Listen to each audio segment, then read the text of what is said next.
Hello class, welcome to this week's assignment. For this week's assignment, we are told we need to give a persuasive speech as our final / last video for the class. I'm going to go ahead and I'm going to do that now with providing you with a question. Do you need a fight stick to go ahead and play fighting games? I'm going to go ahead and give you the pros and cons of a gamepad and a fight stick and try to persuade you that if you were to choose to play fighting games, that the best option for you would be to go ahead and to use a fight stick. I will have 4 links down below in the submission of the video so that you can have as reference points. One of them is going to be a YouTube video for a review of a high-end gamepad. The other is for a high-end fight stick. Then there will be an article for through a website called GameSkinny for you to go ahead and take a look at, and it discusses these points as well in picking a fight stick or in a gamepad for your choosing with the fighting game. And then lastly, another YouTube video from a Maximilian person who basically goes over the same question, but he doesn't go ahead and persuade you. All he does is just gives you the pros and the cons of either the gamepad or the fight stick, and then tries to let you make your own decision. I'm going to try to do the opposite, which is to make you see the better points of the arcade stick and persuade you to possibly get an arcade stick if you choose that route. Again, those links will be below on the submission of the video itself. So do you need a fight stick to go ahead and play any type of fighting games now in the market, whether it's a PlayStation 4, an Xbox One, or even on the PC version? That is a personal choice. It's all up to you, what you feel comfortable with. But I'm here to let you know, I've used both, a gamepad and an arcade stick. And now that I use an arcade stick and have used it for the last year, I'm never going back to a gamepad ever again. So I'm going to go ahead and list off some of the things that you might want to know about this guy here, the gamepad.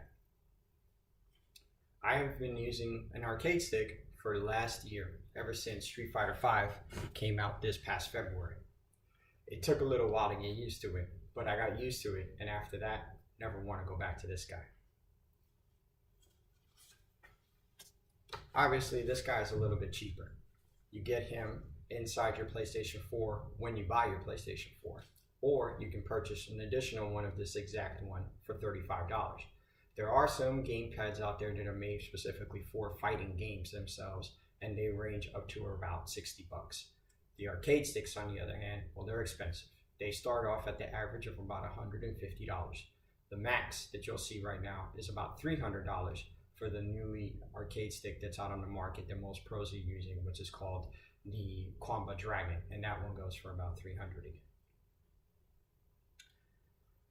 Some pros with this guy, obviously, that we've already discussed, is cheaper, but this is the same controller that not only will you use for a fighting game, but you'll use for any other games you're playing on your console or the PC. Games like Destiny, Division, Overwatch, more of the popular games. So your hands will feel just as comfortable playing those games as they do the fighting games. Some of the cons of using this guy. This guy has this gamepad here that is very stiff, very hard, not made for fighting games, all right? They just put it there just so that someone can have the option and not have to use the analog stick. It's kind of like a mini joystick. So this will cause calluses on your thumbs because you're only using your thumbs when you're playing these games.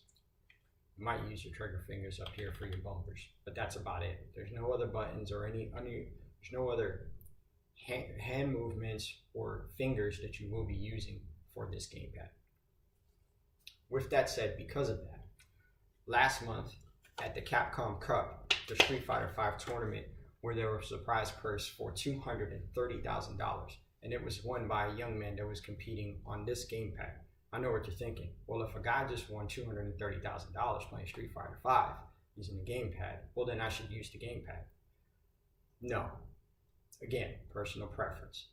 But the reason why I point that out is because during the match, the announcers themselves were pointing out certain instances during the match where the individual was dropping combinations and buttons that could have been pressed that normally would be pressed and be executed on a fight stick, but because he was using a gamepad and was limited to where his fingers can move on the pad, to be pressing the buttons, he was dropping crucial combinations. Granted, he was good enough to overcome that, but if somebody with less skill was using a gamepad, watch out, you just might lose your matches. And if I was me, I would not want to use this tool knowing that there's $230,000 on the line.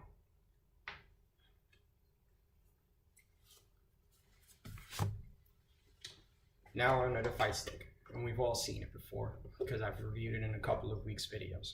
But this time, I'm going to go over the pros, and the pros are an easy button layout, just like you've got up here. Like I said before on the Street Fighter video, on the previous week's video, for Street Fighter 5, you've got all your punch buttons up here, the first three. You've got all your kick buttons down here, the bottom three right here. Now, there's something that I did not mention in that previous week's video that we're going to go over now. With the easy button layout, and to overcome the other step of the gamepad that I was just speaking about with the gentleman that won the Street Fighter tournament, is you can map your buttons, or as in layman's terms, set your buttons. In Street Fighter 5, if you want to execute a throw, that would be performed by your light punch, which is this button, light punch, and light kick, this button, both pressed at the same time, just like so. But now you can set or map your button to this guy over here that was free. So instead of having to press this, you can just map it here. That's one less thing that you have to worry about. Controllers don't give you that option. Arcade sticks do. This is also easier on the hands. Why I say that is simple. This is how you would hold the controller, like so, when you're doing it. I suffer from arthritis in my hands. Therefore, holding this and gripping it for 4 or 5 hours a day, 4 or 5 days a week, is going to produce a lot of tension on my nerves and everything else like that in my hands. So I don't want that. But if I'm using a fight stick, like this guy, I'm not doing it. I've only got my wrist on this side, and my fingers are all elevated and slamming the buttons like if I would be slamming piano keys. That's it. Very easy on the hands. Also, this also offers a more precise output. Remember when I was speaking in the other videos about having a square gate at the bottom or an 8 gate at the bottom? That means that your circles, half up and half backwards or full 360s, are going to be a lot more precise than if you were using this gamepad and having to go across the directional pad too fast. It's not going to work.